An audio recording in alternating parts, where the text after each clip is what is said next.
بسم اللہ الرحمن الرحیم۔ شروع اللہ تعالیٰ کے نام سے جو بڑا مہربان نہایت رحم کرنے والا ہے۔ السلام علیکم ناظرین۔ کالی دیوی مندر سے کیسے بھاگ گئی؟ کرامات حضرت پیر قلندر شاہ قریشی لاہوری رحمۃ اللہ علیہ کا پورا واقعہ جاننے کے لیے اس ویڈیو کو آخر تک ضرور دیکھیں۔ یقیناً آپ کے لیے یہ قصہ دلچسپی کا باعث ہوگا۔ حضرت پیر قلندر شاہ قریشی لاہوری شوربردی قادری کے بارے میں کچھ معلومات کرنا چاہتے ہیں۔ ناظرین، آپ کے والدہ گرامی کا نام شیخ کرم شاہ قریشی تھا۔ آپ لاہور میں پیدا ہوئے۔ سال ولادت 1771 و مطابق سن 1185 ہے۔ یہ زمانہ انتہائی طوائف اور ملوکی کا تھا۔ آپ نے ابتدائی تعلیم اپنے والد کے چچا پیر خدا بخش سے حاصل کی۔ سن 1882 میں آپ اپنے والد کے ساتھ لکھنؤ آ گئے۔ ریلی میں آپ نے اپنے برادر بزرگ پیر مراد شاہ کے ساتھ حضرت بدرالدین رتقی سے بیعت کی اور خرقۂ خلافت حاصل کی۔ سن 1786 میں مرشد کی وفات کے بعد 1 سال تک اس مزار پر زارو کشی کرتے رہے۔ پھر آپ رودلی چلے گئے۔ یہاں شیخ عبدالاحمد حق کا مزار ہے۔ وہاں سے الہ آباد، پھر بنارس سے 1795 میں آپ لکھنؤ پہنچ گئے۔ سن 1795 میں آپ لکھنؤ سے لاہور واپس آئے۔ اپنی والدہ اور اخ پیر مراد شاہ رحمۃ اللہ علیہ کی خدمت میں پہنچے، جو 5 برس اپنے بھائی مکان محلہ کھاری کھوئی گزر چوک مانک مزار سینئر ٹکسالی دروازہ لاہور میں آ گئے۔ اس دور میں لاہور میں بھنگی سرداروں کی حکومت تھی۔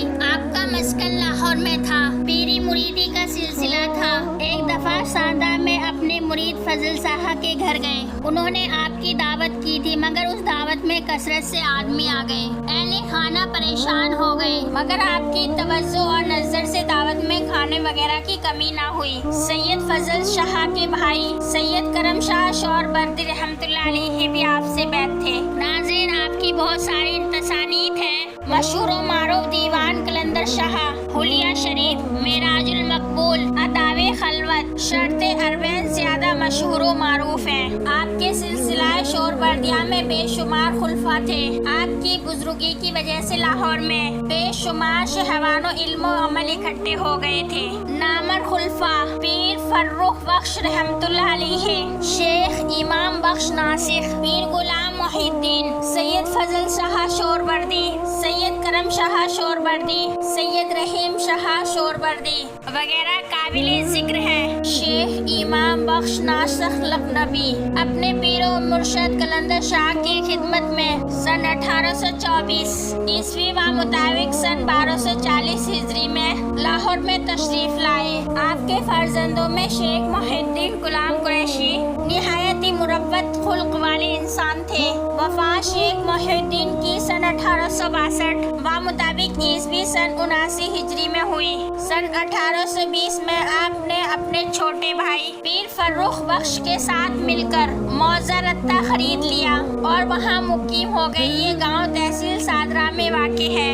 آپ نے 17 فروری سن 1833 عیسوی و مطابق سن 1248 ہجری میں رتہ پیروں میں انتقال فرمایا۔ اس کے بعد واقعہ سمت مغرب میں مدفون ہوئے۔ اس زمانے میں لاہور کا حاکم مہاراجہ رنجیت سنگھ تھا۔ آپ کا مزار آج بھی مرجع خاص و عام ہے۔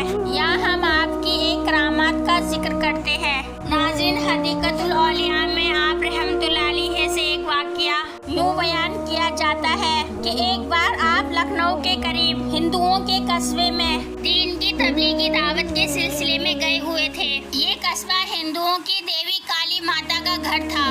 ہندو کالی ماتا سے شدید خوف رکھتے ہیں۔ آپ چلتے چلتے اس محلے میں جہاں پہنچے جہاں کالی ماتا کا ایک چھوٹا سا مندر تھا۔ جیسے ہی ہندوؤں نے آپ کو دیکھا تو آپ کے ارد گرد اکٹھے ہو گئے اور کہنے لگے، بابا جی آپ یہاں سے فوراً چلی جائیے، یہ علاقہ کالی کی جاگیر ہے۔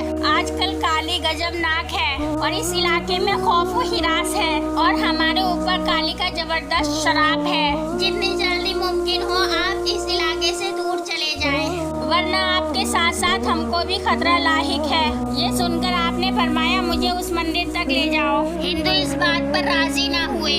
آپ کے بہت اصرار پر وہ لوگ راضی ہو گئے اور کہنے لگے، آپ مندر کے دروازے تک جا سکتے ہیں۔ جب آپ مندر کے دروازے تک پہنچ گئے تو آپ کیا دیکھتے موجود ہیں